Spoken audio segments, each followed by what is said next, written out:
Hi friends. So இன்றைக்கி நம்ம ஒரு சைக்கோ கில்லர், அதுக்கப்புறம் த்ரில்லர், சஸ்பென்ஸ் இது எல்லாமே கலர்ந்த மாதிரி ஒரு வெறித்தனமான ட்ராமாவை தான் பார்க்க போகிறோம். ஸ்டோரிக்குள்ளே போகிறதுக்கு முன்னாடி இப்போ தான் நம்ம சேனலுக்கு ஃபர்ஸ்ட் டைம் வந்திருக்கீங்கன்னா மறக்காமல் சப்ஸ்கிரைப் பண்ணி பெல் ஐக்கான் ஆல்ல வச்சுக்கோங்க. அதே மாதிரி இன்ஸ்டாவிலையும் ஃபாலோ பண்ணிக்கோங்க. வாங்க இப்போ நம்ம இந்த ஸ்டோரிக்குள்ளே போயிடலாம். ஸ்டார்டிங் சீனில் பார்த்தீங்கன்னா அப்படியே மழை பெஞ்சிட்டு இருக்க ஒரு இடத்த காட்டுறாங்க. அந்த நேரத்தில் காட்டுக்கு நடுவில் இருக்க ஏதோ ஒரு இடத்துக்கு நிறைய வண்டிங்க வந்துகிட்டே இருக்குது. அந்த நேரத்தில் அந்த வண்டியிலேருந்து யாரோ ஒருத்தவங்களை கூட்டிகிட்டு போகிறதுக்காக அங்கே ஆல்ரெடி நிறைய பேர் பார்த்தீங்கன்னா கொடையெல்லாம் வச்சு நிற்கிறாங்க. ஏதோ அடியாளுங்க மாதிரி காணுங்க. சோ இந்த நேரத்துல அந்த வண்டியில இருந்து ஒருத்தனையும் இறக்குறாங்க. அவன் பாத்தீங்கன்னா ஒரு மாதிரி மொட்டையும் கிட்டையுமா உடம்பு முழுக்க டேட்டூ எல்லாம் போட்டுட்டு பார்க்கவே ஒரு மார்க்கமா தான் இருக்கான். சோ பார்த்தாலே தெரியுது இவன் தான் இந்த கேங்கோட ஹெட்டா இருப்பான் போல. இப்போ வந்து இவனுக்கு ஏதோ ஒரு பிரச்சனை அப்படின்னு சொல்லி தான் யாருக்குமே தெரியாம இப்படி தன்னந்தனியா காட்டுக்கு நடுவில் இருக்க ஒரு இடத்துக்கு அவனை கொண்டு வந்திருக்காங்க. இப்படி இவனை கொண்டு வந்தது மட்டும் இல்லாம இவனுக்கு ஆபரேஷன் பண்றதுக்காக ஒரு நர்ஸையும் பாத்தீங்கன்னா கடத்தி கொண்டு வரானுங்க. இப்போ இந்த இடத்துல பாத்தீங்கன்னா ஆபரேஷன் தியேட்டர் மாதிரி ஒரு செட்டப்பையும் ஏற்பாடு பண்ணி ஆல்ரெடி அங்க 2-3 டாக்டர்ஸையும் பாத்தீங்கன்னா அவங்க வச்சிருக்காங்க போல. சோ இப்படி எல்லாருமே உள்ள இருக்கும்போது இப்போ மறுபடியும் வெளியில பாத்தீங்கன்னா ஏதோ ஒரு கார் வருது. அந்த காருக்குள்ள இருந்து ஒரு லேடியும் இறங்கி வராங்க. சோ அவங்க தான் நம்ம கதையோட ஹீரோயின். இப்போ அப்படியே பாத்தீங்கன்னா அவங்க உள்ள வராங்க அந்த ஆபரேஷன் தியேட்டருக்கு. அந்த கேங்ஸ்டருக்கு ஆபரேஷன் பண்ணணும் அப்படின்னு சொல்லிட்டு. சோ இப்போ அவங்களுடைய கழுத்தை காட்டுறாங்க. அதுல பாத்தீங்கன்னா ஒரு பட்டர்ஃப்ளை மாதிரி ஒரு டேட்டோ போட்டிருக்காங்க. பட் கொஞ்சம் யூனிக்கா அந்த பட்டர்ஃப்ளையோட ரெக்கைக்கு பதிலா இவங்க பிரைனை வரைஞ்சிருக்காங்க. அதுல ஒன்னு வந்து கலர் பண்ண மாதிரியும் இன்னொன்னு வந்து கலர் பண்ணாத மாதிரியும் இருக்கு. சோ நம்ம ஹீரோயின் பாத்தீங்கன்னா இந்த பிரைன் ஆபரேஷன் எல்லாம் பண்ணுவாங்கல்ல, அதுல வந்து ஒரு பெரிய ஆளுன்னு சொல்லலாம். இன்னும் சொல்ல போனோம்னா இந்த மாதிரி பிரைனை ஓபன் பண்ணி பண்ணக்கூடிய ஆபரேஷன்ஸ் எல்லாத்தையுமே பாத்தீங்கன்னா ஒரு பெரிய பெரிய ஆபரேஷன் தியேட்டர்ல தான் பண்ணணும். ஆனா இவ என்னன்னா ரொம்பவே கேஷுவலா 4 கவரை மட்டும் சைட்ல தொங்க விட்டு அதை ஒரு ஆபரேஷன் தியேட்டர்னு சொல்லி அதுல வந்து ஆபரேஷன் பண்ணிட்டு இருக்கா. சோ இப்படி ஆபரேஷன் பண்ணிட்டு இருக்கும்போது இந்த கேங்ஸ்டரோட அடியாட்கள் எல்லாருமே பாத்தீங்கன்னா வெளியில இருப்பானுங்க. அவனுங்க என்னன்னா லூஸ் மாதிரி கொஞ்சம் ஒரு மாதிரி பேசிட்டே சத்தம் போட்டுட்டு இருப்பானுங்களா. இதை கேட்டவுடனே அவளுக்கு ரொம்பவே இரிட்டேட் ஆகுது. அப்படியே ஒரு மாதிரி முடியாம தலையெல்லாம் சுத்திட்டு இருப்பா. இதை பார்த்தோன்னே அங்க இன்னொரு அசிஸ்டன்ட் டாக்டர் இருப்பாரு. அவருக்கு தெரிஞ்சிருது. சரி ஓகே இவங்க வந்து டென்ஷன் ஆக கூடாது, இவங்க வந்து கொஞ்சம் ரிலாக்ஸா ஆபரேஷன் பண்ணணும் அப்படின்னு சொல்லிட்டு வெளியில இருக்க அந்த அடியாட்கள் கிட்ட எல்லாம் போயிட்டு இந்த மாதிரி ஃபர்ஸ்ட் கொஞ்ச நேரம் இங்க இருந்து போய் தொலைங்கடா அப்படின்ற மாதிரி திட்டும்போது அவங்களும் போயிடுறானுங்க. சோ இப்படி நம்ம ஹீரோயின் ஒரு பக்கம் ஆபரேஷன் பண்ணிட்டு இருக்கும்போது இப்போ அப்படியே சேம் டைம்ல இன்னொரு இடத்துலயும் ஒரு பெரிய ஆபரேஷன் தியேட்டர்ல ஒருத்தர் ஆபரேஷன் பண்ணிட்டு இருக்க மாதிரி காட்டுறாங்க. சோ இவரும் ஒரு பிரைன் சர்ஜன் தான். நம்ம ஹீரோயின் மாதிரி இவரும் நல்லாவே ஆபரேஷன் பண்ணுவார் பிரைன்ல. சோ இவருடைய பேர் என்னன்னு பாத்தீங்கன்னா டாக்டர் சாய். சோ இந்த நேரத்தில் நம்ம ஹீரோயின் ஒரு பக்கம் ஆபரேஷன் பண்ணிட்டு இருந்தால அந்த கேங்ஸ்டருக்கு. சோ அவனை வந்து நடுவுல எழுப்பி விட சொல்றா அவளுடைய அசிஸ்டன்ட் டாக்டர்ஸ் கிட்ட. என்ன அப்படின்னு சொல்லி பார்க்கும்போது இந்த பிரைன் ஆபரேஷன் பண்றாங்கன்னு வச்சுக்கோங்களேன், அந்த டைம்ல ஒரு சில நேரங்கள்ல அவங்க வந்து கான்சியஸ்ல இருக்கணும். அப்பதான் அவங்களுக்கு கான்சியஸ் இருக்கா இல்ல நம்ம பண்ற ஆபரேஷன் தப்பா அப்படின்றது அவங்களுக்கு தெரியும் போல. அதனால தான் இப்ப அந்த கேங்ஸ்டரையும் எழுப்பி விட சொல்றா. அவனும் அப்படியே ஒரு மாதிரி எந்திரிக்கிறான். சோ கான்சியஸ்ல தான் இருக்கான், பண்ற ஆபரேஷன் கரெக்ட் தான் அப்படின்னு சொல்லிட்டு அவளும் பாத்தீங்கன்னா இப்ப கண்டினியூவா பண்ணிட்டு இருக்கா. சோ இன்னொரு பக்கம் பாத்தீங்கன்னா நம்ம டாக்டர் சாயும் அவருடைய ஆபரேஷனை கம்ப்ளீட் பண்ணி முடிச்சிட்டாரு. இப்ப அப்படியே வெளியே நடந்து வராரு. அந்த நேரத்துல அங்க ஒரு போலீஸ் ஆபீசர் வந்துட்டு இவர் கூப்பிடுறாரு. சோ அந்த போலீஸ் ஆபீசரோட பேர் என்ன அப்படின்னு பாத்தீங்கன்னா லீ. அவர் இங்க எதுக்காக வந்திருக்காருன்னா இப்போ ரீசெண்டா வந்துட்டு இந்த பிளாக் மார்க்கெட்னு சொல்லுவாங்கல்ல, அதாவது ஹியூமன்ஸோட உடல் உறுப்புகள் எல்லாத்தையுமே வந்து விற்பாங்க. இல்லீகலா ஒரு மனுஷங்களோட ஆர்கன்ஸ் எல்லாத்தையுமே திருடி அதை வந்து கொஞ்சம் அதிக ரேட்டுக்கு விற்கிற கும்பல் தான் இந்த பிளாக் மார்க்கெட்னு சொல்லுவாங்க. சோ அந்த மாதிரி பிளாக் மார்க்கெட்ல இப்ப நிறைய ஆர்கன்ஸ் வந்து வித்துக்கிட்டு இருக்காங்க. இதுல எங்களுக்கு ஒரே ஒரு க்ளூ மட்டும் இப்ப கிடைச்சிருக்கு. அதாவது அவங்க அந்த ஆர்கன்ஸை திருடும் போது ஒரு ஆபரேஷன் பண்ணாங்கல்ல, அந்த ஆபரேஷன் வீடியோ வந்து எங்களுக்கு ஒன்று கிடைச்சிருக்கு. நீங்க பண்ண வேண்டியது எல்லாமே அந்த ஆபரேஷன் பண்ற ஸ்டைல் அப்புறம் அவங்களுடைய கை இதெல்லாம் பார்த்து அந்த ஆபரேஷன் பண்றது நீங்க யாருன்னு மட்டும் சொன்னீங்கன்னா போதும். அதுக்கப்புறம் நாங்க அந்த டாக்டரை கண்டுபிடிச்சு அந்த ஆபரேஷன் எல்லாமே அவங்களை யார் பண்ண சொல்றாங்கன்னு சொல்லி நாங்க கண்டுபிடிச்சு அந்த மொத்த குரூப்பையுமே நாங்க பிடிச்சிருவோம் அப்படின்ற மாதிரி பாத்தீங்கன்னா இப்ப வந்து பேசிட்டு இருக்காரு. இது எல்லாத்தையுமே கேட்டு நம்ம சாயும் பாத்தீங்கன்னா அந்த வீடியோவை பாக்குறாரு. சோ அவருக்கு பார்த்த உடனே தெரிஞ்சிருச்சு இது வந்து ஒரு பிரைன் சர்ஜரி. இதை வந்து ஒரு பெரிய ஆபரேஷன் தியேட்டர்ல மட்டும் தான் பண்ண முடியும். சோ யார் பண்ணாங்கன்னு எனக்கு தெரியல, மேபி தெரிஞ்சா நான் சொல்றேன். பட் எங்களுடைய ஹாஸ்பிட்டல்ல இது யாருமே பண்ண கிடையாது அப்படின்ற மாதிரி சொல்லிடுறாரு. அது மட்டும் இல்லாம அந்த வீடியோ ஃபுட்டேஜையும் பாத்தீங்கன்னா அவருடைய அசிஸ்டன்ட் கிட்ட சொல்லி சேவ் பண்ணி வச்சுக்க சொல்லிடுறாரு. அதுக்கப்புறம் அந்த போலீஸ் ஆஃபீஸர் லீவ் வந்து அங்கிருந்து போயிடுறாரு. அந்த நேரத்தில் இந்த டாக்டரோட அசிஸ்டன்ட் டாக்டர் ஒருத்தர் அங்க இருந்திருப்பான்ல, ஸோ அவன் பார்த்தீங்கன்னா இப்போ நம்ம சாய் கிட்ட வந்து கேட்டுட்டு இருக்கான். சார் உங்களுக்கு அந்த ஆப்ரேஷன் பண்ண கையை பார்க்கும்போது இதுக்கு முன்னாடி எங்கேயோ பார்த்த மாதிரியே இல்லை, எனக்கு என்னமோ டாக்டர் சியோக்கா இருப்பாங்களோன்னு தோணுது அப்படின்னு சொல்லும்போது உடனே இவருக்கு ஒரு மாதிரி தோண ஆரம்பிக்குது, இது அவளாதான் இருப்பாளா அப்படின்ற மாதிரி. பட் இருந்தாலும் இதை பத்தி நம்ம தனியாவே இன்வெஸ்டிகேஷன் பண்ணலாம், இதை வந்து நம்ம இவங்கிட்ட பேசணும்னு அவசியம் இல்லை அப்படின்னு சொல்லிட்டு சரி தேவையில்லாம பேசாத, ஃபர்ஸ்ட் இங்கிருந்து போய் வேலையை பாரு அப்படின்னு சொல்லி அவனை துரத்தி விட்டுறாரு. ஸோ அந்த ஜியோக் அப்படின்றது வேற யாருமே கிடையாது, அது நம்ம ஹீரோயின் தான். அப்படின்னா நேத்து அந்த கேங்ஸ்டருக்கு அவ பண்ணிக்கிட்டு இருந்த ஆபரேஷனும் பாத்தீங்கன்னா இல்லீகலான ஆபரேஷன் தான் போல. சோ யார் யாருக்கெல்லாம் ஆர்கன்ஸ் தேவைப்படுதோ அந்த கும்பலுக்கும் அவ வந்து ஆபரேஷன் பண்ணி ஆர்கன்ஸ் எடுத்து கொடுத்துட்டு இருக்கா. அதுவும் இல்லாம இல்லீகலா இந்த மாதிரி யாராவது ஆபரேஷன் பண்ணி கொடுக்கணும் அப்படின்னு சொல்லி கேட்டாலும் அவ வந்து ஆபரேஷன் பண்ணுவா போல. ஏன்னா அந்த கேங்ஸ்டருக்கு ஏதோ ஒரு இடத்துல சண்டை போட்டு தான் அந்த மாதிரி காயம் ஏற்பட்டிருக்கு. அதுக்கு அவன் ஹாஸ்பிட்டலுக்கு போய் ஆபரேஷன் பண்ற மாதிரி இருந்துச்சுன்னா போலீஸ்காரங்க எல்லாருமே நிறைய கேள்வி கேட்பாங்க. அதனால அவன் மாட்டிக்க சான்ஸ் இருக்குல்ல, அதனால தான் அந்த இல்லீகலான ஆபரேஷனை நம்ம ஹீரோயின் பண்ணிருக்கா. பட் அவ ஏன் இப்படி பண்றா அப்படின்றத நம்ம பொறுத்து இருந்தா பார்க்கணும். காட்டணும். இந்த பக்கம் நம்ம ஹீரோயின் இப்பதான் காட்டுறாங்க, நைட்டு முழுக்க ஆபரேஷன் பண்ணிட்டு இப்பதான் வந்து எழுந்திருக்கிறா. சோ அவனுடைய பேரை நம்ம யாங் ஜூன் சொல்லி வச்சுக்கலாம். அவனும் தூங்கிட்டு தான் இருப்பான். அந்த நேரத்துல பாத்தீங்கன்னா அவனுடைய மண்டையில அவ பாட்டுக்கு ஏதோ பெயின் பாக்குற மாதிரி பாத்துட்டு இருக்கா. இப்பதான் நமக்கு தெரிய வருது அவனுக்கும் பாத்தீங்கன்னா மண்டையில ஏதோ ஒரு ஆபரேஷனா நம்ம ஹீரோயின் தான் பண்ணிருக்கா. அதுதான் இப்ப எப்படி இருக்குன்னு சொல்லி பாக்குறா போல. இதை பார்த்துட்டு அவனும் அட சும்மா விடுங்க, சும்மா நீங்க பாட்டுக்கு எப்ப பாரு இப்படி மண்டையை போட்டு நோண்டிட்டே இருக்கீங்க அப்படின்ற மாதிரி கத்திக்கிட்டே எந்திரிக்கிறான். டேய் என்னடா எனக்கு வேலை பாக்குறதுக்கு தானே வந்திருக்க, இன்னும் ரொம்ப சலிச்சுக்கிறா, தண்ணியை கூட அப்படின்னு சொல்லும்போது அவனும் பாத்தீங்கன்னா அதை எடுத்து வைக்கிறான் ஒரு மாதிரி கடுப்புல. இப்ப அடுத்து நம்ம ஹீரோயின் பாத்தீங்கன்னா அந்த பேஷண்ட் தான் போய் பாக்குறா. அதாவது அந்த கேங்ஸ்டரை நேற்று நைட் ஆபரேஷன் பண்ணால இப்போ ஓரளவுக்கு அவன் கான்சியஸாவே இருக்கான். சோ அவனுக்கு வந்து இப்போ எந்த வித ப்ராப்ளமும் இல்ல அப்படின்றது அவளுக்கு தெரியுது. இந்த நேரத்துல பாத்தீங்கன்னா நேற்று இன்னொரு நர்ஸையும் வந்து கடத்தி கொண்டு வந்திருப்பானுங்கல்ல இந்த அடியாளுங்க எல்லாருமே ஆபரேஷன் பண்றதுக்கு. சோ அந்த நர்ஸ்க்கு வந்து இப்ப காசு கொடுத்திருப்பானுங்க போல. அதை வந்து எண்ணி பார்த்துட்டு இருக்கா. அடடா நம்ம ஒரு ஹாஸ்பிட்டல்ல வேலை பார்த்தா கூட நமக்கு இவ்வளவு சேலரி கொடுக்க மாட்டானுங்க, ஒரே ஒரு ஆபரேஷனுக்கு இவ்வளவா அப்படின்னு சொல்லிட்டு அவளுக்கு பணத்து மேல இந்த இடத்துல ஒரு ஆசை வருது. அதுவும் இல்லாம இன்னொரு டவுட் என்னன்னா, ஜஸ்ட் ஒரு அசிஸ்டண்டா மட்டும் தான் நான் இருந்தேன், எனக்கே இவ்வளவு கொடுத்திருக்காங்கன்னா அந்த ஆபரேஷன் பண்ண அவளுக்கு எவ்வளவு கொடுத்திருப்பாங்க அப்படின்னு சொல்லி நம்ம ஹீரோயினை பத்தி நினைக்கிறா. அதுக்கப்புறம் பாத்தீங்கன்னா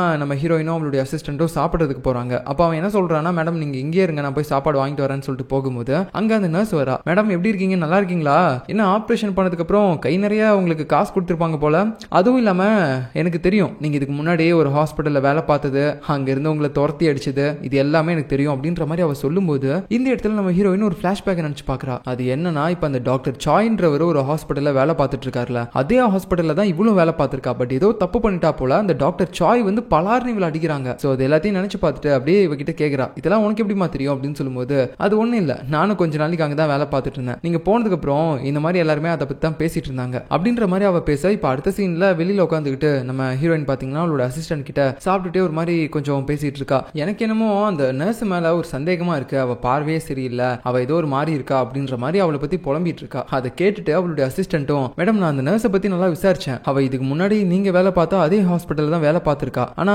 அங்கிருந்து அவளை துரத்திட்டாங்க, ஏன்னா அவ யாரோ ஒருத்தங்களுக்கு தப்பா ஏதோ ஊசி எல்லாம் போட்டு அவங்கள சாகடிக்கவே செஞ்சுட்டா போல, அதனால இப்ப அவளை எந்த ஹாஸ்பிட்டல்லையுமே சேர்த்துக்காம இருந்தாங்க. சோ நேத்து ஆபரேஷன் பண்றதுக்கு வேற ஆளுங்க கிடைக்கவே இல்லை அப்படின்னு சொல்லி தான் இவளை வந்து கூட்டு வந்திருக்காங்க போல அந்த கேங்ஸ்டர் ஆட்கள் அப்படின்ற மாதிரி இப்ப பேசிட்டு இருக்கும்போது இது எல்லாத்தையுமே வந்து ஹீரோயின் கேட்டுட்டு இருக்கா. அது மட்டும் இல்லாம இந்த நேரத்துல பாத்தீங்கன்னா அங்க பெட் ரெஸ்ட் எடுத்துட்டு இருக்க அந்த கேங்ஸ்டருக்கும் போயிட்டு இவ ஏதோ ஒரு ஊசி போடுறா, அங்க ட்ரிப்ஸ் இறங்கிட்டு இருக்கிறதுல ஒருவேளை அவ இதுக்கு முன்னாடி பண்ண மாதிரி இவனையும் ஊசி போட்டு சாகடிக்க போறாளா என்னன்னு தெரியல. இந்த நேரத்துல பாத்தீங்கன்னா நம்ம ஹீரோயின் அவளோட திங்ஸ் எல்லாத்தையுமே எடுத்துட்டு போலான்னு சொல்லி பார்க்கும்போது சரியா அந்த இடத்துக்கு அந்த நர்ஸும் வரா. மேடம் எப்படி இருக்கீங்க, உனக்கு என்ன பிரச்சனை, தேவையில்லாம என்ன ஃபாலோ பண்ணிட்டே இருக்க அப்படின்னு சொல்லும்போது இல்ல மேடம் ஒன்னும் இல்ல, நான் உங்ககிட்ட கொஞ்சம் தனியா பேசணும், ஆனா உங்ககிட்ட அப்படி பேசவே முடியல, அதனாலதான் இப்ப தனியா இருக்க நேரமா பார்த்து கூப்பிட்டுருக்கேன், அதான் இவர் இருக்காருல்ல அப்படின்னு சொல்லும்போது இல்ல நான் அவரை தூங்க வச்சுட்டேன் அப்படின்னு சொல்லும்போது என்னடி பண்ண அப்படின்னு கேட்கும்போது ஒன்னும் இல்ல மயக்க ஊசி தான் போட்டேன், பதறாதீங்க, நான் உங்ககிட்ட ஒரு விஷயத்தை பத்தி பேசணும், உங்களுக்கு நேத்து அந்த ஆபரேஷனுக்கு எவ்வளவுதான் பணம் கொடுத்தாங்க அப்படின்னு கேட்கும்போது அதை பத்திலாம் இதுக்கு நீ தேவையில்லாம கேட்கற, இல்ல சும்மா ஒரு அசிஸ்டண்டா இருந்ததுக்கு எனக்கே அவ்வளவு கொடுத்தாங்கன்னா மெயின் ஆபரேஷன் பண்ணா உங்களுக்கு எவ்வளவு கொடுத்திருப்பாங்க, நம்ம ரெண்டு பேரும் வேணா ஒரு டீல் போட்டுக்கலாமா, நான் கேட்கிற ஒரு அமௌண்ட் வந்து நீங்க மாசம் மாசம் எனக்கு கொடுக்கணும் என்ன அப்படின்ற மாதிரி கேட்கும்போது அவ பாத்தீங்கன்னா நீ யார்டி ஃபர்ஸ்ட், நான் எதுக்காக உனக்கு மாசம் மாசம் அதுவும் நீ கேட்கிற அமௌண்ட் கொடுக்கணும் அப்படின்ற மாதிரி சொல்லும்போது உடனே அவ சொல்றா, ஏன்னா நான் உங்களை பத்தி நான் உண்மை எல்லாத்தையுமே வெளியே சொல்லாம இருக்கணும்ல, ஏன்னா என்னைக்கு சாய் அந்த ஹாஸ்பிட்டலை விட்டு உன்னை அடிச்சு துரத்தினாரோ அன்னைக்கே உன்னோட லைசன்ஸை வந்து கேன்சலும் பண்ணிட்டாங்க, அப்படி பார்த்தா நீ லீகலா ஆபரேஷனே பண்ணக்கூடாது, சோ இப்படி எல்லாம் இல்லீகலா ஆபரேஷன் பண்ணிட்டு இருக்க விஷயத்த நான் வெளியே சொன்னேன்னு வச்சுக்கோ கண்டிப்பா உனக்கு தானே பிரச்சனை அப்படின்ற மாதிரி சொல்லும்போது ஓ சரி ஓகே இப்போ என்ன பண்ணணும்னு சொல்ற, நான் உனக்கு மாசம் மாசம் காசு கொடுக்கணும், அதானே கொடுக்குறேன், என்னோட நீ வந்து எப்பயும் போல வேலை மட்டும் பாரு போதும் அப்படின்ற மாதிரி சொல்லும்போது இல்ல இல்ல நான் வேலையும் பார்க்க மாட்டேன், நீ மாசம் மாசம் எனக்கு காசு மட்டும் கொடுக்கணும் அப்படின்னு சொல்லிட்டு நல்லா உட்கார்ந்த இடத்துல இருந்தே சம்பாதிக்கணும்ன்ற மாதிரி பாக்குறா. பட் அவ அப்படி பேசுறதெல்லாம் பார்க்கும்போது ஹீரோயினுக்கு பயங்கரமா காண்டாகுது, என்ன பண்ண போறானே தெரியல இவள. சோ இப்போ அடுத்த சீன்ல பாத்தீங்கன்னா நம்ம டாக்டர் சாய் ஒருத்தனை போய் மீட் பண்றாரு, அது வேற யாரும் கிடையாது, நான் இதுக்கு முன்னாடி சொன்னேன்ல இந்த ஆர்கன்ஸ் எல்லாத்தையுமே இல்லீகலா ஆபரேஷன் பண்ணி ஒரு பிளாக் மார்க்கெட்ல போய் விற்கிற ஒரு கும்பல் இருக்காங்க அப்படின்னு சொல்லிட்டு அந்த கும்பல்ல இருக்கக்கூடிய ஒரு ஆள் தான் போல இவன். சோ இப்போ அவங்கிட்டயே அந்த வீடியோவையும் காட்டுறாரு, அதை அந்த இன்ஸ்பெக்டர் லீ கொடுத்திருப்பார்ல அந்த வீடியோவை காட்டி இதுல ஆபரேஷன் பண்றது யாரு உங்க ஆளா அப்படின்னு சொல்லி கேட்கும்போது இல்ல சார் எங்க ஆளுங்க யாருமே இந்த ஆபரேஷன் பண்ண கிடையாது, அதுவும் இல்லாம இந்த ஆபரேஷன் பண்றவங்களோட கையை பார்க்கும்போது இது ஒரு கொரியன் மாதிரி தான் இருக்குது, நாங்க மோஸ்ட்லி கொரியன் ஆட்களை வந்து வேலைக்கு வச்சுக்க மாட்டோம் அப்படின்னு சொல்லும்போது இந்த இடத்துல அது கொரியன் ஆளா அப்படின்னு சொல்லி தெரிய வரும்போது நம்ம சாய்க்கு ஒரு மாதிரி ஷாக் ஆக ஆரம்பிக்குது, ஒருவேளை இது கண்டிப்பா அவளா தான் இருப்பாளா அவளா தான் இருப்பாளா அப்படின்ற மாதிரி யோசிக்க ஆரம்பிக்கும் போது அவருக்கு பயங்கரமா தலையும் வலிக்க ஆரம்பிக்குது. சோ பர்சனலா நம்ம சாய்க்கும் பாத்தீங்கன்னா ஏதோ ஒரு ஹெல்த் இஷ்யூஸ் எல்லாம் இருக்கும் போல. ஏதாவது ஒரு அதிர்ச்சியான விஷயம் கேட்கும் போதெல்லாம் அவருக்கு இந்த மாதிரி தான் ஆகும். இப்போ அந்த ஆர்கன்ஸை திருடுறதுக்காக இல்லீகலா ஆபரேஷன் பண்ணது நம்ம ஹீரோயின் தான் அப்படின்னு சொல்லி அவருக்கு தெரிய வருதுனால ஒரு மாதிரி அவருக்கு அதை ஏத்துக்க முடியல. அப்படியே ஒரு மாதிரி அதிர்ச்சியா இருக்குது. இந்த சேம் டைம்ல பாத்தீங்கன்னா இன்னொரு பக்கம் அந்த நர்ஸ் அப்படியே யாரோ ஒருத்தங்க கிட்ட போன்ல பேசிட்டு இருப்பா. அது எல்லாத்தையுமே கோவத்தோட உட்காந்துக்கிட்டு நம்ம ஹீரோயினும் பாத்துக்கிட்டு இருக்கா. ஒருவேளை அவ பண்ற தொல்லலாம் தாங்க முடியாம அவளை ஒரே அடியா போட்டு தள்ளிடுவாளா என்னன்னு தெரியல. இப்போ இன்னொரு பக்கம் நம்ம சாய் பாத்தீங்கன்னா நைட்டு அவர் ஃப்ரெண்டு கூட சேர்ந்து ஒரு ரெஸ்டாரண்ட்ல சாப்பிட்டு இருப்பாரு. அப்ப அந்த ஃப்ரெண்ட் அவருடைய ஒய்ஃப் கூட தான் வந்திருப்பாரு போல. ஒரு மாதிரி வந்து கேட்டுட்டே இருக்காரு இவர்கிட்ட கேள்வி வேற. என்னடா ஆச்சு, அந்த இல்லீகலா ஆபரேஷன் பண்ற டாக்டர்ஸ் கண்டுபிடிச்சிங்களா இல்லையா, அந்த கும்பலை பிடிச்சிங்களா இல்லையா அப்படின்னு சொல்லிட்டு அதை பத்தியே தான் கேட்டுட்டு இருக்காரு. இந்த நேரத்திலயும் நம்ம சாய்க்கு வந்து என்ன ஞாபகம் வருது அப்படின்னா நம்ம ஹீரோயின் தான். ஏன்னா இவருக்கு இதுக்கு முன்னாடியே சந்தேகம்லாம் இருந்துச்சுல்ல, அந்த இல்லீகலான ஆபரேஷன் பண்ணதா அவளா தான் இருப்பாளோ அப்படின்ட்டு. இப்போ இவர் இந்த மாதிரி கேட்கும் போதெல்லாம் மறுபடியும் நம்ம ஹீரோயினோட ஞாபகம் தான் அவருக்கு வந்துகிட்டே இருக்குது. அதனால மறுபடியும் அவருக்கு தலைவலிக்க ஆரம்பிக்குது. ஒரு மாதிரி பதற்றத்துல என்ன பண்றதுன்னு தெரியாம அவர் டைரக்டா பாத்தீங்கன்னா ஒரு நிமிஷம் இரு நான் பாத்ரூமுக்கு போயிடுறேன் அப்படின்னு சொல்லிட்டு பாத்ரூமுக்குள்ள வந்துட்டு இந்த மாதிரியான சிச்சுவேஷன்ல அவர் ஒரு ஊசி யூஸ் பண்ணுவார் போல, அதை வந்து இன்ஜெக்ட் பண்ணிட்டு இருக்காரு. இப்போ அடுத்த நாள் நம்ம ஹீரோயின் பாத்தீங்கன்னா அந்த கேங்ஸ்டருக்கு எல்லா ஆபரேஷனுமே பக்காவா பண்ணி முடிச்சிட்டா. இதுக்கு மேல உங்களுக்கு எங்க தேவையெல்லாம் இருக்காது, பர்சனலா நீங்க வேற ஏதாவது ஒரு டாக்டர் கூட வச்சு செக் பண்ணிக்கோங்க அப்படின்னு சொல்லிட்டு நீங்க போலான்னு சொல்லும்போது அந்த கேங்ஸ்டருக்கு ரொம்ப சந்தோஷமா இருக்கு. அதுவும் இல்லாம நம்ம ஹீரோயின் பாத்தீங்கன்னா தேங்க்ஸ் சொல்றான். அதுக்காக அங்க இருக்க எல்லாருமே ஃபர்ஸ்ட் போக சொல்லிட்டு மேடம் ரொம்ப நன்றி, நீங்க மட்டும் எனக்கு ஹெல்ப் பண்ணலனா கண்டிப்பா நான் செத்து போயிருப்பேன். ஏன்னா அன்னைக்கு எனக்கு ஆபரேஷன் பண்றதுக்கு யாருமே முன் வரல, நீங்க மட்டும் தான் வந்தீங்க, அதுக்கு நான் ரொம்ப கடமைப்பட்டிருக்கேன். உங்களுக்கு ஏதாவது தேவைன்னா எப்ப வேணா எனக்கு கால் பண்ணுங்க, நான் கண்டிப்பா பண்ணுவேன் அப்படின்னு சொல்லும்போது நம்ம ஹீரோயின் அதை கேட்டு ஒரு மாதிரி அவனை பாக்குறா. அப்புறம் பக்கமா வந்து அவன் தாடியில இருக்க ஒரே ஒரு முடியை மட்டும் பிச்சு போட்டு அவங்க வேலையை அவங்க கரெக்டா பார்த்தாலே போதும், ஓகேவா, நீங்க தேவையில்லாம எனக்கு எதுவும் பண்ணணும்னு அவசியம் இல்லை அப்படின்ற மாதிரி பேசுறா. நம்ம ஹீரோயினோட கேரக்டர் புரிஞ்சுக்கவே முடியல அப்படின்ற மாதிரி தான் இருக்கு. அதுக்கப்புறம் பாத்தீங்கன்னா எல்லாருமே அங்கிருந்து போயிடுறானுங்க அந்த கேங்ஸ்டரோட ஆட்கள் எல்லாருமே. சோ இந்த இடம் எல்லாத்தையுமே கிளீன் பண்ணணும், இதுக்கு மேல நம்ம தான் அப்படின்னு சொல்லிட்டு நம்ம ஹீரோயின் அவளோட அசிஸ்டன்ட்டும் பாத்துட்டு இருக்காங்க. கூடவே அந்த நர்ஸும் இருக்கா. அப்புறம் இன்னொருத்தன் புதுசா இருக்கான். அதாவது இங்க இருக்க திங்ஸ் எல்லாத்தையுமே பாத்தீங்கன்னா கிளீன் பண்ண தேவைப்படுற ஒருத்தன் போல. இப்ப அப்படியே நைட் ஆகுது. இந்த டெம்பிள்ல தான் இவங்க தங்கியிருக்காங்க போல. அந்த நேரத்துல அந்த நர்ஸ் விடாம நம்ம ஹீரோயினோட அசிஸ்டன்ட் அந்த யாங்ஜூ இருக்கான்ல, அவங்கிட்ட நம்ம ஹீரோயினை பத்தி தெரிஞ்சுக்கிறதுக்காக நிறைய கேள்வி விடாம கேட்டே இருக்கா. இந்த மாதிரி அவளுடைய கேரக்டர் எப்படி, அப்புறம் அவளுக்கும் உனக்கும் நடுவுல என்ன ரிலேஷன்ஷிப் இருக்கு அப்படின்ற மாதிரிலாம் கேட்டே இருக்கும்போது இவனுக்கு பாத்தீங்கன்னா ரொம்பவே டென்ஷன் ஆயிடுது. என்ன சும்மா என்கிட்ட இப்படி கேள்வியா கேட்டுட்டே இருக்கா, இப்ப என்ன எனக்கு அவங்களுக்கு என்ன ரிலேஷன்ஷிப்னு தெரியணும் அவ்வளவுதானே, அவங்களுக்கு நான் சும்மா ஒரு அசிஸ்டன்ட் மாதிரி தான் இருக்கேன், மற்றபடி எங்களுக்கு நடுவுல வேற எதுவுமே கிடையாது. அதுவும் இல்லாம அவங்கள பத்தி தெரிஞ்சுக்கிட்டு இப்ப நீ என்ன பண்ண போற, ஒழுங்கா போய் தொலை அப்படின்னு சொல்லி கேட்கும்போது அவளும் பாத்தீங்கன்னா உடனே சரி தண்ணி குண்டா கூட எனக்கு ரொம்ப தாகமா இருக்கு அப்படின்னு கேட்கும்போது என்கிட்ட இல்ல, என்கிட்டயும் காணும்டா, நீ அதை எடுத்துக்கியா என்ன அப்படின்னு கேட்கும்போது எனக்கு வேற வேலை இல்ல பாரு, உன் தண்ணி பாட்டில் எடுத்து வைக்கிறதா என்ன வேலை அப்படின்னு சொல்லிட்டு அவன் அங்கிருந்து போறான். அந்த நேரத்துல பாத்தீங்கன்னா ஏதோ ஃப்ரீசர் பாக்ஸ் மாதிரி ஒன்னு இருக்கு. அதாவது இந்த மெடிக்கல் டிபார்ட்மெண்ட்ல எல்லாம் பாத்தீங்கன்னா ஏதாவது ஒரு எமர்ஜென்சிக்காக ஒரு ஆர்கன் தேவைப்படுச்சுன்னா அந்த பாக்ஸ்ல போட்டு தான் எடுத்துட்டு போவாங்க. அப்பதான் அது கூலிங்காவே இருக்கும். சரி ஓகே இந்த பாக்ஸ் எப்படி இங்க இருக்கு, நம்ம மேடமோட தான் இருக்குமா அப்படின்னு சொல்லிட்டு அவகிட்ட கேட்கறதுக்காக அதை எடுத்துட்டு போறான். சரியா அந்த நேரத்துல பாத்தீங்கன்னா இந்த நர்ஸ் பொம்பளை தண்ணி தாக்கமா இருக்குன்னு சொல்லி தேடிட்டே இருந்திருப்பாள்ல. ஒரு கட்டத்துல நம்ம ஹீரோயினோட பேக்ல ஒரு தண்ணி டப்பா இருக்கு. அதை அவ எடுத்து குடிக்கும் போதே நமக்கு வந்து அது ஒரு மாதிரி டிஃப்ரெண்டா காட்டுறாங்க. அதுல வந்து ஏதோ இருக்கு அப்படின்ற மாதிரி. இந்த பக்கம் அந்த ஃப்ரீசர் பாக்ஸை இந்த அசிஸ்டன்ட் எடுத்துட்டு போய் நம்ம ஹீரோயின்ட்ட காட்டும்போது டேய் இதை ஏன்டா எடுத்துட்டு வந்தா, அட இது அந்த டாக்டர் கிட்ட தான்டா கொடுத்துருக்கணும், அந்த கேங்ஸ்டர் கிட்ட நம்ம டாக்டர் ஒருத்தர் தான்ல அவங்க கிட்ட தான் இது இருக்கணும், நீ போய் கொடு, இதுல நிறைய ஆர்கனும் இருக்குது, எதுவும் ஓப்பன் கீது பண்ணிடாத, பிரச்சனை வந்துற போது நீ ஃபர்ஸ்ட் வேகமா போய் கொடு அந்த டாக்டர் கிட்ட அப்படின்ற மாதிரி அவர் ரொம்ப அவசரப்படுத்தும் போது அவனும் பாத்தீங்கன்னா சரி ஓகே அப்படின்னு சொல்லிட்டு வேக வேகமா கார் எடுத்துட்டு கிளம்புறான். இந்த நேரத்துல பாத்தீங்கன்னா அங்க இன்னொருத்தர் இருப்பான். அதான் இந்த இடத்த கிளீன் பண்றதுக்காக ஒருத்தன் தான்ல, அவனும் பாத்தீங்கன்னா அவனுடைய கார்லயே தூங்கிட்டு இருக்கான் போல. சோ அவங்க கிட்ட போயிட்டு நம்ம ஹீரோயின் சொல்றா, என்னப்பா நீ கார்லயே தூங்கிட்டு இருக்கா, இல்ல மேடம் நாளைக்கு இன்னும் கொஞ்சம் வேலை எல்லாம் இருக்குல்ல, சோ அதனால தான் வீட்டுக்கு போக முடியாதுன்னு சொல்லிட்டு நான் இங்கே இருக்கேன் அப்படின்னு சொல்லும்போது அதெல்லாம் கொஞ்சம் வேலை தான் இருக்கு, நாளைக்கு காலையில பாத்துக்கலாம், நீ ஃபர்ஸ்ட் இங்க இருந்து போ, வீட்டுக்கு போக முடியலனா கூட ஏதாவது ஹோட்டல்ல கூட தங்கிக்கோ அப்படின்ற மாதிரி சொல்லும்போது சரி மேடம் அப்படின்னு சொல்லிட்டு அவன் அங்கிருந்து போயிடுறான். சோ எல்லாரையும் எதுக்காக இப்படி அவசர அவசரமா நம்ம ஹீரோயின் அனுப்புறா அப்படின்ற மாதிரி இங்கேயே நமக்கு ஒரு டவுட் ஏற்படுது. இந்த நேரத்துல உள்ள அந்த நர்ஸ் பாத்தீங்கன்னா அந்த தண்ணியை குடிச்சிருப்பாள்ல, அவ இப்ப மயக்கம் போட்டு கிடக்குறா. சோ அதுல மயக்க மருந்து கலந்துருக்காங்க போல. இந்த நேரத்துல நம்ம அசிஸ்டன்ட் கார்ல வேகமா போயிருப்பான்ல, அப்ப அவனுக்கு ஏதோ ஒன்று தப்பா படுது. என்ன வழக்கமா இந்த மாதிரி பாக்ஸ் எல்லாம் அவர் எடுத்துட்டு போக மாட்டாரு, அதுவும் இல்லாம மேடம் என்ன அங்கிருந்து அனுப்பும் போதே ஏதோ அவசர அவசரமா துரத்தி விடுற மாதிரி ஃபீல் ஆச்சு, என்ன அப்படின்னு சொல்லிட்டு ஒரு மாதிரி சந்தேகத்துல அவன் அந்த ஃப்ரீசர் பாக்ஸை ஓபன் பண்ணி பார்க்க அதுல ஆர்கன்ஸ் எல்லாம் கிடையாது, வெறும் ஐஸ்கிரீம் தான் இருக்குது. நினைச்சேன் நான் அப்பவே அப்படின்னு சொல்லிட்டு இவன் மறுபடியும் பாத்தீங்கன்னா வேகமா காரை திருப்பிட்டு அந்த டெம்பிளுக்கு தான் வந்துட்டு இருக்கான். இந்த நேரத்துல அந்த லேடி இருக்கால நர்ஸ், அவ வந்து கண் முழிக்கிறா. என்ன ஏன் அப்படி மயக்கம் போட்டு விழுந்தேன் அப்படின்னு சொல்லிட்டு அவ ஒண்ணுமே புரியாம யோசிச்சுட்டு இருக்கும்போது அவளுக்கு பணம் கொடுத்திருப்பாங்கல்ல அந்த ஆபரேஷன் பண்ண வந்ததுக்கு, அந்த பணத்தை அவ அந்த பேக்ல தான் போட்டு வச்சிருந்தா. ஐயோ என் பணம் எங்க அப்படின்னு சொல்லிட்டு உடனே பாத்தீங்கன்னா எல்லா இடத்துலயுமே தேட ஆரம்பிக்கிறா. அப்படியே அவ தேடி போயிட்டு இருக்கும்போது ஒரு இடத்துல பாத்தீங்கன்னா அவ பேக் இருக்க இடத்த கண்டுபிடிக்கிறா. அப்பாடி எப்படியோ என் பேக் கிடைச்சிச்சு அப்படின்னு சொல்லிட்டு அதுல பணம்லாம் கரெக்டா இருக்கான்னு சொல்லி எண்ணி பார்த்துட்டு இருக்கும்போது சரியா பாத்தீங்கன்னா அவ பின்னாடி யாரோ ஒருத்தங்க வந்து கழுத்து நெரிக்கிறாங்க. அது வேற யாரும் கிடையாது, நம்ம ஹீரோயின் தான். அப்படியே அவளை கொல்லும் போது கூட பாத்தீங்கன்னா ஒரு மாதிரி சைக்கோத்தனமா சிரிச்சுக்கிட்டே கொள்றா. கடைசியில அந்த நர்ஸை சாகவே அடிச்சிடறா. ஏன் இதை பண்ணா அப்படின்னு பாத்தீங்கன்னா ஸ்டார்டிங்ல இருந்தே அந்த நர்ஸை இவளுக்கு சுத்தமா பிடிக்கல. ஏன்னா அந்த நர்ஸும் ஒரு மாதிரி இவகிட்ட வந்து வம்பிழுத்துக்கிட்டே இருந்தா. அதனாலதான் கொலையே பண்ணிட்டா போல. சோ நம்ம ஹீரோயினுக்கு ஒரு விஷயம் பிடிக்கல, யாராவது ஒருத்தங்க பண்றது சுத்தமா பிடிக்கல அப்படின்னாலே அவங்கள வந்து போட்டு தள்ளிடுவா போல. இப்போ ஒரு மாதிரி அடிச்சு பிடிச்சிட்டு இந்த அசிஸ்டன்ட் வந்திருப்பான்ல, வந்து பார்த்தா அந்த நர்ஸோட பணத்தை நம்ம ஹீரோயின் இந்த டெம்பிளோட உண்டியல்ல போடுறா. சோ அதுவும் இல்லாம அவளுடைய மூஞ்ச பார்க்கும்போதே நம்ம அசிஸ்டன்ட்க்கு நல்லா தெரிஞ்சிருச்சு ஏதோ சம்பவம் பண்ணிருக்கா, அந்த நர்ஸை தான் கொலை பண்ணிட்டா போல அப்படின்ற மாதிரி யோசிச்சுட்டு இருக்கா. சோ கட் பண்ண அடுத்த நாள் காலையில பாத்தீங்கன்னா இவங்க அவங்களுடைய வீட்டுக்கு போறாங்க. ரெண்டு பேரும் வந்து ஒரு வீட்டுல தான் தங்கியிருக்காங்க போல. நம்ம ஹீரோயின் பாத்தீங்கன்னா ஒரு 3 நாய்க்குட்டிகளை வளர்க்குறா. அது வந்து அவளுக்கு ரொம்பவே பிடிக்கும். பட் இருந்தாலும் அந்த நாய்க்குட்டிகளும் பாத்தீங்கன்னா ஒரு மாதிரி மனுஷங்களை கடிக்கும்னு சொல்லுவாங்கல்ல, அந்த மாதிரி நாய்க்குட்டி. சோ இந்த மாதிரி அவ நாய்க்குட்டிங்களோட பழகிறது எல்லாத்தையுமே பாத்தீங்கன்னா போட்டோ எடுத்து நம்ம சாய் கிட்ட வந்து ஒரு லேடி காட்டுறாங்க. சோ நம்ம சாய்க்கு ஏதோ ஸ்பை மாதிரி அவங்க வேலை பாக்குறாங்க போல. இதெல்லாமே பார்க்கும்போது நம்ம சாய்க்கு வந்து இப்பயும் ஒரு மாதிரி தோணுது, இவ திருந்தவே இல்ல போல, இப்போ வரைக்கும் அதே மாதிரி தான் இருக்கா, அவளுடைய குணத்துக்கு ஏத்த மாதிரியே தான் அந்த நாய்க்குட்டிகளும் வளர்க்குறா அப்படின்ற மாதிரி சொல்லிட்டே இருக்கும்போது இப்போ பாத்தீங்கன்னா நம்ம ஹீரோயின் அப்படியே ஜாக்கிங்லாம் போயிட்டு இருக்கா அந்த நாய்க்குட்டியை கூட்டிக்கிட்டு. இந்த நேரத்துல பாத்தீங்கன்னா அவ வந்து ஒரு ஃபார்மசில வேலையும் பாக்குறா போல. சோ அங்க வந்து ஒரு வயசான பாட்டி அடிபட்டு வந்திருப்பாங்க. அதுக்கு வந்து இவளே மருந்தெல்லாம் வேற போட்டுட்டு இருக்கா. அப்புறம் அவளுடைய ஷிஃப்ட் எல்லாம் பார்த்து முடிச்சுட்டு இப்போ வெளியே நடந்து போயிட்டு இருக்கும்போது அந்த இடத்துல ஒருத்தன் காலில் ஒரு மானிட்டரை போட்டு உட்காந்துட்டு இருக்கான். அதாவது ஜெயில இருந்து ஒரு சில பேரை வெளியே அனுப்புவாங்கல்ல, அந்த கைதிகள் எல்லாருமே பாத்தீங்கன்னா அவங்களுடைய காலில் அந்த மானிட்டர் போட்டிருப்பாங்க. சோ போலீஸ்காரங்க அவங்களை எப்பயுமே செக் பண்ணிட்டு தான் இருப்பாங்க போல. இப்போ அவன் தான் வந்து நம்ம ஹீரோயினை ஒரு மாதிரி பார்த்துட்டே இருப்பான். நம்ம ஹீரோயினும் பாத்தீங்கன்னா அவனை ஒரு மாதிரி பார்த்துட்டே இருக்கா. இப்படி ரெண்டு பேரும் பார்த்துட்டே இருக்கும்போது போலீஸ்காரங்க கரெக்டா அங்க வராங்க. உடனே அந்த கைதி வந்து உள்ள போயிடுறான். அந்த நேரத்தில் நம்ம ஹீரோயின் கேக்குறாங்க, என்ன மேடம் ஏதாவது உங்ககிட்ட அவன் பிரச்சனை பண்ணானா, ஒரு மாதிரி பார்த்துட்டு இருந்தீங்க அப்படின்னு சொல்லும்போது இல்ல சார் ஒன்னும் இல்ல அப்படின்னு சொல்லிட்டு அவ போயிடுறா. அப்புறம் வீட்டுக்கு வந்ததுக்கு அப்புறம் நம்ம அசிஸ்டன்ட் இருக்கான்ல அவங்கிட்ட வந்து சொல்றா, டேய் இந்த மாதிரி அந்த ஃபார்மசிக்கு பக்கத்துல ஒரு கைதி இருக்கான், அவனை பத்தின இன்ஃபர்மேஷன்லாம் எனக்கு வேணும், விசாரிச்சுட்டு வந்து சொல்றியா அப்படின்னு சொல்லும்போது உடனே பாத்தீங்கன்னா அவன் கோவத்துல கத்த ஆரம்பிக்கிறான், மேடம் நீங்க திருந்தவே மாட்டீங்களா, நீங்க இதுக்கு முன்னாடி என்கிட்ட சத்தியம் பண்ணீங்கல்ல யாரையுமே கொல்ல மாட்டீங்கன்னு சொல்லிட்டு, அப்படி இருக்கும்போது எதுக்காக அந்த நர்ஸை கொலை பண்ணீங்க, டேய் அவன் நேத்து என்னையவே பிளாக்மெயில் பண்ணாடா, அதுக்காக தான் கொலை பண்ணேன், ஒருத்தங்க கிட்ட ஒரு விஷயம் பிடிக்கலைன்னா உடனே நீங்க அவங்கள போட்டு தள்ளிடுவீங்களா, அதுவும் இல்லாம இப்ப வேற அந்த கைதியோட இன்ஃபர்மேஷன்லாம் வேற கேக்குறீங்க, அவனையும் கொலை பண்ண போறீங்களா அப்படின்னு சொல்லும்போது, டேய் நான் சும்மா தான்டா கேட்டேன், இதையாட நீ சீரியஸா எடுத்துக்கிற அப்படின்னு சொல்லிட்டு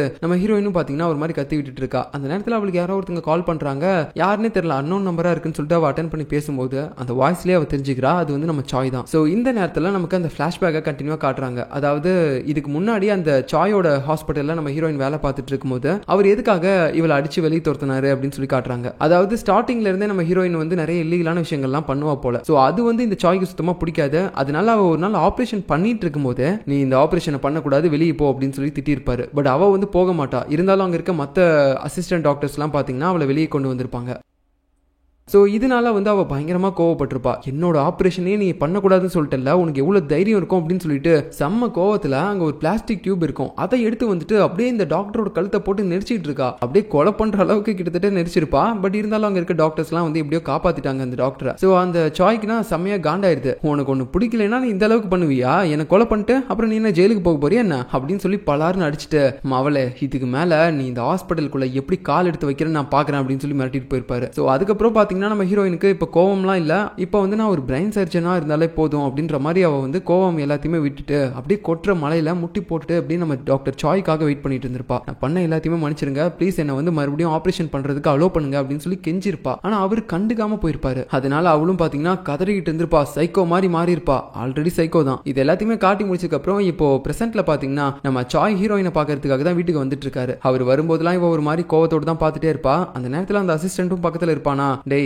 அவன் இங்க வந்துட்டு போற வரைக்கும் நீ உன் ரூமை விட்டு வெளியே வராத, உள்ளே இரு அப்படின்னு சொல்லிட்டு அவளும் பாத்தீங்கன்னா சொல்றா. சரின்னு சொல்லிட்டு அவனும் உள்ள போயிருவான். அதுக்கப்புறம் நம்ம டாக்டர் சாயும் வராரு. சோ வரும்போதே பாத்தீங்கன்னா வெறுங்கை வீசிட்டு வரக்கூடாதுன்னு சொல்லிட்டு ஒரு கேக் கொண்டு வராரு. அதை கூட பாத்தீங்கன்னா ஒரு மாதிரி கோவத்தோட வாங்கிட்டு உள்ள போறா. கொஞ்சம் கூட அவருக்கு மரியாதையை கொடுக்க மாட்டா, ரொம்பவே கேவலமா ட்ரீட் பண்றா. அப்புறம் எதுக்கு வந்திருக்க, எதுக்காக வந்திருக்கியோ அதை சொல்லிட்டு டக்குன்னு கிளம்ப, எனக்கு நிறைய வேலை இருக்கு அப்படின்ற மாதிரிலாம் பேசும்போது அவரும் பாத்தீங்கன்னா சரி ஓகே நான் வந்த விஷயத்த சொல்றேன் அப்படின்னு சொல்லிட்டு ஃபர்ஸ்ட் இந்த ஹாஸ்பிட்டல்ல வந்து இப்ப நான் ஹெட்டா இல்ல, அங்க இன்னொருத்தர் தான் நம்ம டிபார்ட்மெண்ட்க்கு இப்ப ஹெட்டா இருக்காரு, பண்றாரு அப்படின்னு சொல்லிட்டு இருக்கும்போது இந்த கதையெல்லாம் நான் கேட்க கிடையாது, நீ எதுக்கு வந்திருக்க அதை மட்டும் சொல்லு அப்படின்னு சொல்லும்போது அவரும் பாத்தீங்கன்னா டைரக்டா பாயிண்ட்டுக்கு வராரு. அந்த வீடியோவை காட்டுறாரு. அதான் இல்லீகலா ஏதோ ஒரு பேஷண்ட்டுக்கு ஆபரேஷன் பண்ணி ஆர்கன் எடுக்கிற மாதிரி ஒரு வீடியோவை அந்த இன்ஸ்பெக்டர் லீ கொடுத்துட்டு போயிருப்பார்ல, சோ அந்த வீடியோ தான் இப்ப காட்டுறாரு. காட்டிட்டு இந்த மாதிரி நீ தானே இந்த ஆபரேஷன் பண்ண, அதுல இருக்க கையெல்லாம் பார்த்தா உன்ன மாதிரி தான் இருக்கு அப்படின்னு சொல்லும்போது அந்த ஹாஸ்பிட்டல்ல இருந்து வெளியே வந்ததுக்கு அப்புறம் கூட என்ன ஃபாலோ பண்றதை நீங்க விட்டுல போல அப்படின்னு சொல்லும்போது நான் உன்னை ஃபாலோ எல்லாம் பண்ண கிடையாது, ஜஸ்ட் நான் இன்வெஸ்டிகேஷன் பண்ணும்போது தான் இது நீயா இருப்பியோன்னு சொல்லி எனக்கு தெரிய வந்துச்சு அப்படின்னு சொல்லி பேசிட்டு இருக்கும்போது அவர் இன்னொரு விஷயத்தையும் சொல்றாரு. இந்த மாதிரி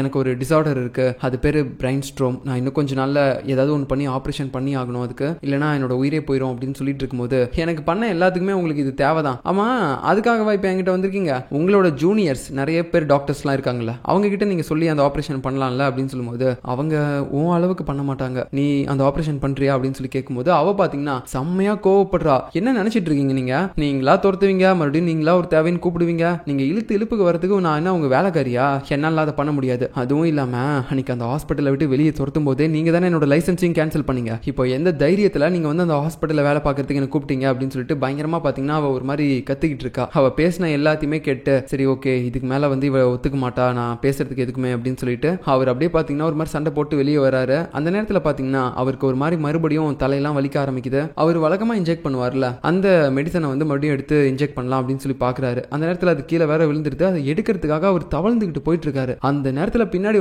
நம்ம ஹீரோயின் அதை எட்டி உதைச்சு அதுக்கப்புறம் அப்படியே போட்டு மண்ணோட மண்ணா அதை நக்கிறா. அவர் உயிருக்காக போராடிட்டு இருக்காரு. ஆனா அதை கூட அவ கொஞ்சம் கூட நினைக்காம அப்படியே பாத்தீங்கன்னா ஒரு வில்லத்தனமா சிரிக்கிறா, சைக்கோ மாதிரி பண்றா. இத்தனை வருஷமா அவர் பண்ண எல்லாத்துக்குமே அவரை பழி வாங்குறதுக்கு இவ காத்துக்கிட்டு இருந்து பண்ண மாதிரி இருக்கு. சோ அப்படியே இதோட இந்த எபிசோடு முடிக்கிறாங்க. எப்படி இருந்துச்சு அப்படின்றத மறக்காம கமெண்ட்ல சொல்லுங்க. மறுபடியும் நான் உங்களை அடுத்த எபிசோட்ல பாக்குறேன். பாய்.